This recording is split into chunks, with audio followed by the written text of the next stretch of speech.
അവർക്ക് വീഞ്ഞില്ല എന്ന് പറഞ്ഞു.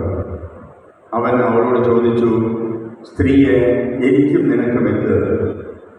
എൻ്റെ സമയം ഇനിയും സമാഗതമായിട്ടില്ല. യേശുവിൻ്റെ അമ്മ പരിചാരകരോട് പറഞ്ഞു, അവൻ നിങ്ങളോട് പറയുന്നത് ചെയ്യുമെന്ന്. യഹൂദരുടെ ശുദ്ധീകരണത്തിനുള്ള വെള്ളം നിറയ്ക്കുന്ന 6 കൽഭരണികൾ അവിടെ ഉണ്ടായിരുന്നു.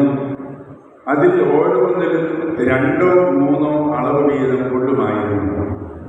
യേശു പരിചാരകരോട് പറഞ്ഞു, ഭരണികളിൽ വെള്ളം നിറയ്ക്കുന്നു. അവർ അവയെല്ലാം വക്കോളം നിറച്ചു. അവൻ തുടർന്നു, ഇനി പകർന്ന് കലവറക്കാരൻ്റെ അടുത്ത് കൊണ്ട് ചെല്ലുക. അവർ അപ്രകാരം ചെയ്തു. കലവറക്കാരൻ വീഞ്ഞായി മാറിയ ആ വെള്ളം രുചിച്ചു നോക്കി. അതെവിടെ നിന്നാണെന്ന് അവൻ അറിഞ്ഞില്ല.